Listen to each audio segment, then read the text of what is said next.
A Scandal in Bohemia by Arthur Conan Doyle. Chapter 1. To Sherlock Holmes she's always the woman. I have seldom heard him mention her under any other name. In his eyes she eclipses and predominates the whole of her sex. It was not that he felt any emotion akin to love for Irene Adler. All emotions, and that one particularly, were abhorrent to his cold, precise but admirably balanced mind. He was, I take it, the most perfect reasoning and observing machine that the world has seen. But as a lover he would have placed himself in a false position. He never spoke of the softer passions, save with a jibe and a sneer.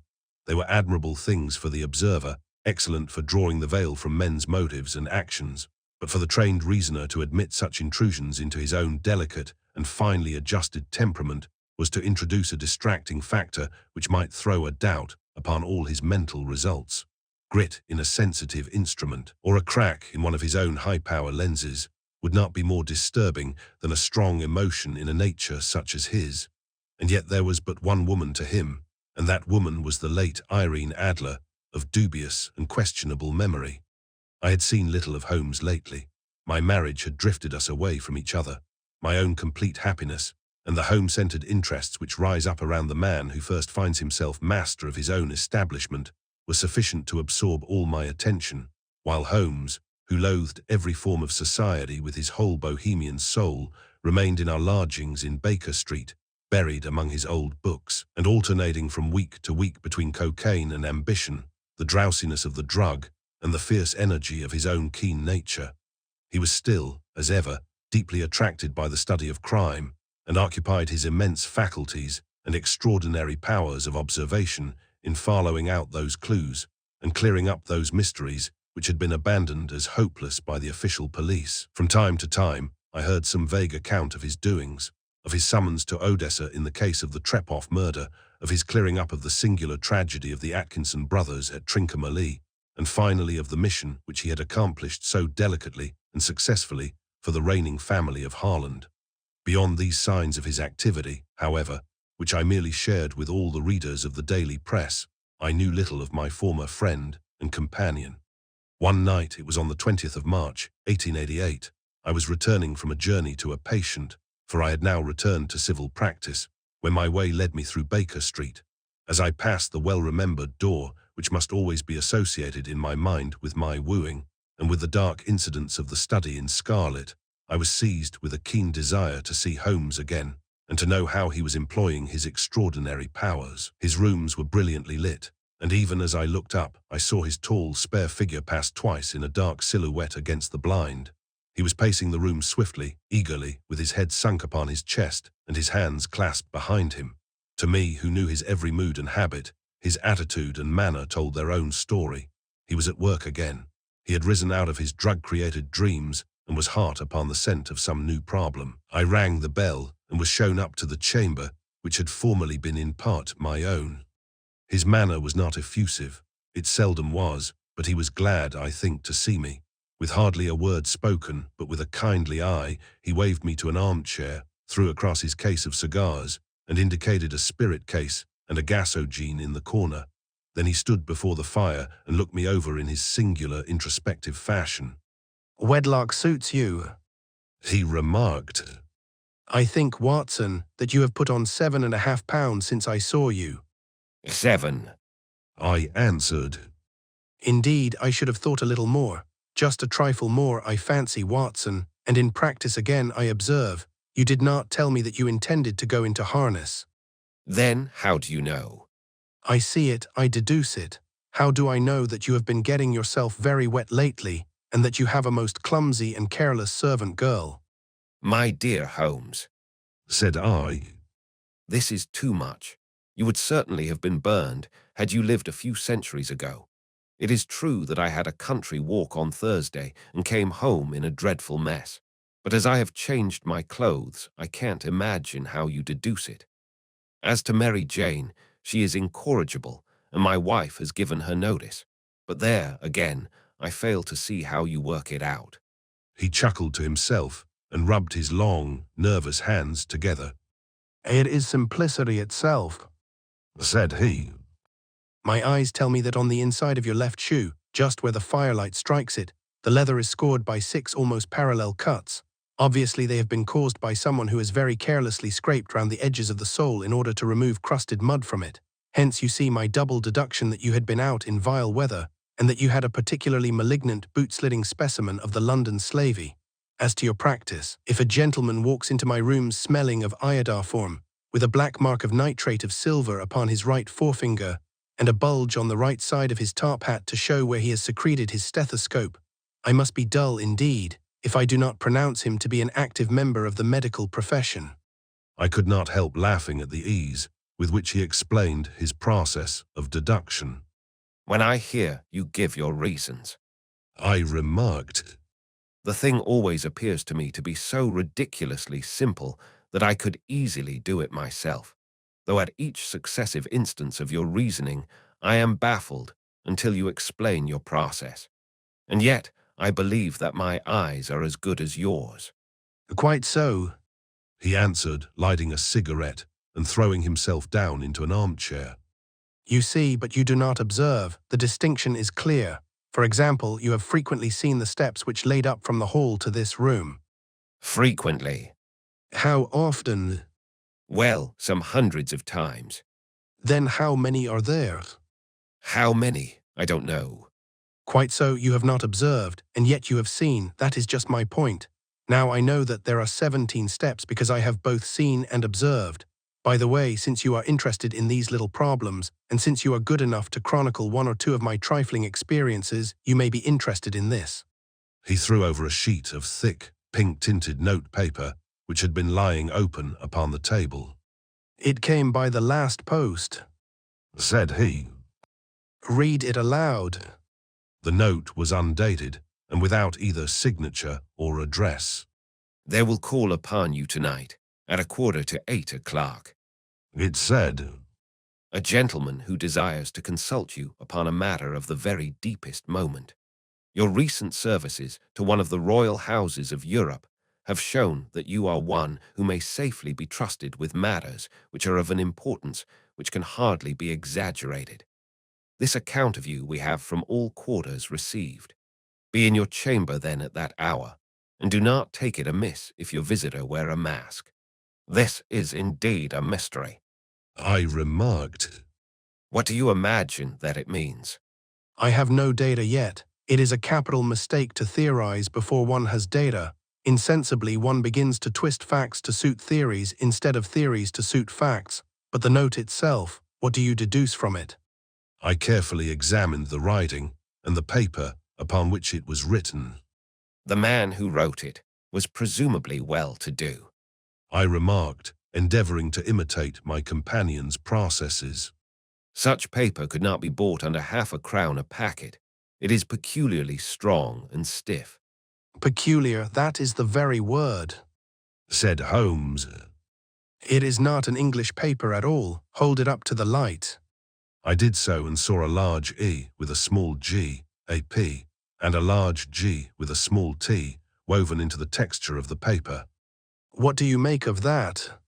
Asked Holmes. The name of the maker, no doubt, or his monogram, rather. Not at all. The G with the small t stands for Gesellschaft, which is the German for company. It is a customary contraction like our co. P, of course, stands for papier. Now for example, let us glance at our Continental Gazetteer. He took down a heavy brown volume from his shelves. Eglo Eglinitz, here we are Egria. It is in a German-speaking country in Bohemia, not far from Carlsbad, remarkable as being the scene of the death of Wallenstein and for its numerous glass factories and paper mills. Ha ha, my boy, what do you make of that? His eyes sparkled, and he sent up a great blue triumphant cloud from his cigarette. The paper was made in Bohemia. I said. Precisely, and the man who wrote the note is a German. Do you note the peculiar construction of the sentence? This account of you we have from all quarters received. A Frenchman or Russian could not have written that. It is the German who is so uncourteous to his verbs. It only remains, therefore, to discover what is wanted by this German who writes upon Bohemian paper and prefers wearing a mask to showing his face. And here he comes, if I am not mistaken, to resolve all our doubts. As he spoke, there was the sharp sound of horses' hoofs and grating wheels against the curb, followed by a sharp pull at the bell. Holmes whistled. A pair by the sound, said he. Yes, He continued, glancing out of the window. a nice little brougham and a pair of beauties, 150 guineas apiece. There's money in this case, Watson, if there is nothing else. I think that I had better go, Holmes. Not a bit, Doctor, stay where you are. I am lost without my Boswell, and this promises to be interesting. It would be a pity to miss it. But your client. Never mind him, I may want your help, and so may he. Here he comes. Sit down in that armchair, Doctor, and give us your best attention. A slow and heavy step, which had been heard upon the stairs and in the passage, paused immediately outside the door. Then there was a loud and authoritative tap. Come in, said Holmes. A man entered who could hardly have been less than 6 feet 6 inches in height, with the chest and limbs of a Hercules. His dress was rich with a richness which would in England be looked upon as akin to bad taste. Heavy bands of astrakhan were slashed across the sleeves and fronts of his double-breasted coat, while the deep blue cloak which was thrown over his shoulders was lined with flame-coloured silk and secured at the neck with a brooch which consisted of a single flaming beryl. Boots which extended halfway up his calves and which were trimmed at the tops with rich brown fur completed the impression of barbaric opulence which was suggested by his whole appearance. He carried a broad-brimmed hat in his hand, while he wore across the upper part of his face, extending down past the cheekbones, a black visored mask, which he had apparently adjusted that very moment, for his hand was still raised to it as he entered. From the lower part of the face, he appeared to be a man of strong character, with a thick, hanging lip, and a long, straight chin suggestive of resolution pushed to the length of obstinacy. You had my note, he asked with a deep, harsh voice and a strongly marked German accent. I told you that I would call. He looked from one to the other of us, as if uncertain which to address. Pray take a seat, said Holmes. This is my friend and colleague, Dr. Watson, who is occasionally good enough to help me in my cases. Whom have I the honor to address? You may address me as the Count von Cram, a Bohemian nobleman. I understand that this gentleman, your friend, is a man of honor and discretion, whom I may trust with a matter of the most extreme importance. If not, I should much prefer to communicate with you alone. I rose to go, but Holmes caught me by the wrist and pushed me back into my chair. It is both or none, said he. You may say before this gentleman anything which you may say to me. The Count shrugged his broad shoulders. Then I must begin, said he, by binding you both to absolute secrecy for 2 years. At the end of that time, the matter will be of no importance. At present, it is not too much to say that it is of such weight it may have an influence upon European history. I promise, said Holmes. And I. You will excuse this mask, continued our strange visitor. The august person who employs me wishes his agent to be unknown to you, and I may confess at once that the title by which I have just called myself is not exactly my own. I was aware of it, said Holmes dryly. The circumstances are of great delicacy, and every precaution has to be taken to quench what might grow to be an immense scandal and seriously compromise one of the reigning families of Europe. To speak plainly, the matter implicates the great house of Ormstein, hereditary kings of Bohemia. I was also aware of that, murmured Holmes, settling himself down in his armchair and closing his eyes. Our visitor glanced with some apparent surprise at the languid, lounging figure of the man who had been no doubt depicted to him as the most incisive reasoner and most energetic agent in Europe. Holmes slowly reopened his eyes and looked impatiently at his gigantic client, continuing from where we left off. If your Majesty would condescend to state your case, he remarked, I should be better able to advise you. The man sprang from his chair and paced up and down the room in uncontrollable agitation. Then, with a gesture of desperation, he tore the mask from his face and hurled it upon the ground. You are right, he cried. I am the king, Why should I attempt to conceal it? Why, indeed, murmured Holmes. Your Majesty had not spoken before I was aware that I was addressing Wilhelm Gottsreich Sigismund von Ormstein, Grand Duke of Kassel-Felstein, and hereditary King of Bohemia. But you can understand, Said our strange visitor, sitting down once more and passing his hand over his high white forehead. You can understand that I am not accustomed to doing such business in my own person. Yet the matter was so delicate that I could not confide it to an agent without putting myself in his power. I have come incognito from Prague for the purpose of consulting you. Then pray consult, Said Holmes, shutting his eyes once more. The facts are briefly these.